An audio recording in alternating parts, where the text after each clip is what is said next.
हाथरस हादसे में बहुत बड़ा खुलासा इंडिया टीवी ने किया। इंडिया टीवी की टीम उस जगह तक पहुंची जहां तक अब तक कोई भी नहीं पहुंचा है।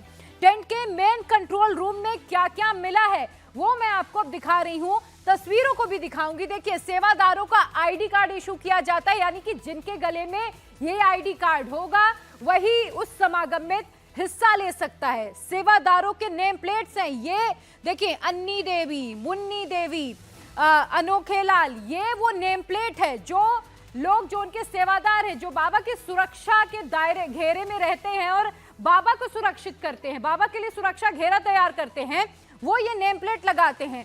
अब पिंक आर्मी की तस्वीर देख लीजिए, और पिंक आर्मी में सिर्फ और सिर्फ महिलाएं रहती हैं।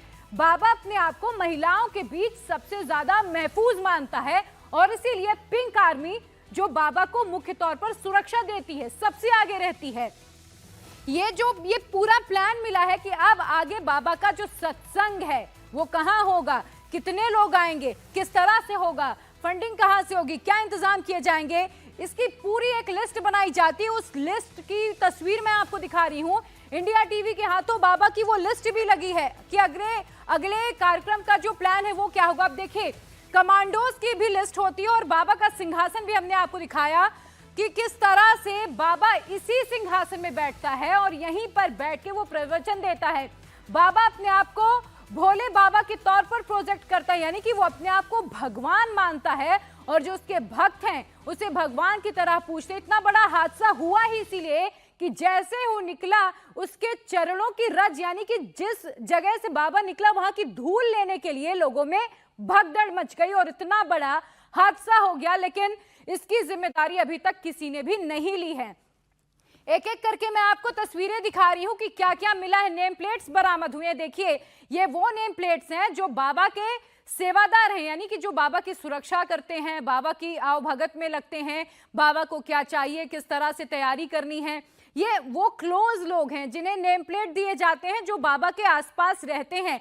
आई कार्ड्स दिए जाते हैं। ये आई कार्ड्स उन सेवादारों को पहनाया जाता है जो बाबा के आश्रम में बाबा की सुरक्षा में लगे होते हैं, और समागम में वही शामिल होता है जो सबसे आगे होता है, जिन्हें गले में आई कार्ड इशू किया जाता है। बाबा के वर्दीधारी सेवादारों की लिस्ट, कमांडोज होंगे। देखिए, ब्लैक कमांडोज भी हैं जो पूरी तरह से काले कपड़ों में नजर आते हैं और इनका मेन जो काम होता है सड़कों को खाली करवाना, भीड़ को साइड करवाना, बाबा को सुरक्षित बाहर निकालना। आर्मी 3 लेयर की सिक्योरिटी के बीच बाबा रहता है। और टेंट की रशीद देख लीजिए, ये टेंट जहां पर टेंट वालों से भी जब बात हुई तो ये बात साफ हुई कि 60,000 लोगों के बैठने की क्षमता का टेंट लगा था।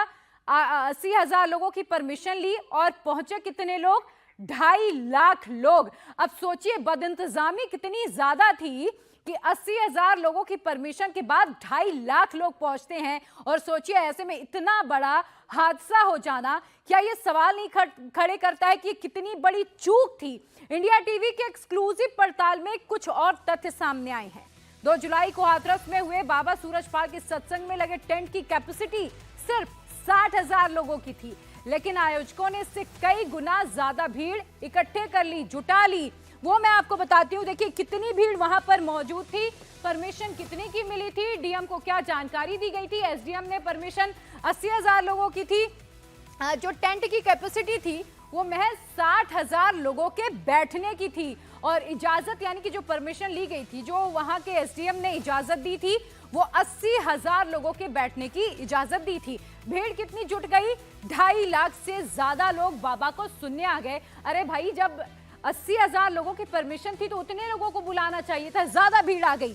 बाबा के आने जाने के लिए अलग से रास्ता तैयार किया गया, और सोचिए जहां इतनी भीड़ है वहां एक पतला रास्ता बना दिया गया। आसानी से लोग नहीं निकल पाएंगे जब इतनी भीड़ होगी। बाकी 60,000 लोगों के लिए एक अलग रास्ता बनाया गया, यानी कि बाबा के लिए एक वीआईपी रास्ता अलग से तैयार किया गया, आम जनता के लिए अलग से रास्ता तैयार किया गया, और वो इतना पतला था कि शायद 10 लोग भी एक साथ नहीं निकल सकते थे वहां से। तो बाबा के इस टेंट के मेन कंट्रोल रूम में हमें वो दस्तावेज भी मिले जिसमें उसके अगले प्रोग्राम की डिटेल्स भी दर्ज हैं। बाबा का अगला कार्यक्रम 6 अगस्त को होने वाला था, और देखिए बाबा फिलहाल तो अंडरग्राउंड है। इस हादसे के बाद क्या क्या मिला है, देखिए कितने 6 फीट ऊंची जो टेंट है वो लगे नहीं। देखिए यहाँ पर 6 फीट ऊंची टेंट की बात हो रही है जो बाबा के लिए मंच बनेगा। वो करीब 6 फीट का होगा। मंच के ऊपर वाली रेलिंग होगी, मंच के नीचे वाली रेलिंग लगेगी, जाली वाली रेलिंग होगी और बैरिकेड्स होंगे। ये मैं आपको दिखा रही हूँ जो बाबा के अगले कार्यक्रम के प्लान के लिए, जो 6 अगस्त को प्लान है, उसमें क्या क्या तैयारी करनी है, बकायदा उसकी पूरी लिस्ट बरामद हुई है। और कब है ये कार्यक्रम जो होना था, जिसकी लिस्ट हमें मिली है, प्रथम मंगलवार को होना था, यानी कि 6 अगस्त को होना था। और कहाँ होना था? उत्तर प्रदेश के कन्नौज में। यानी कि बाबा अधिकतर उत्तर प्रदेश में ही अपने सत्संग करता था, उत्तर प्रदेश के बाहर बाबा नहीं जाता था। और एक बात मैं आपको बता दूं कि बाबा के सत्संग में फोन लेकर जाना भी अलाउ नहीं था। अगर आप फोन लेकर भी गए हैं तो आप चला नहीं सकते थे।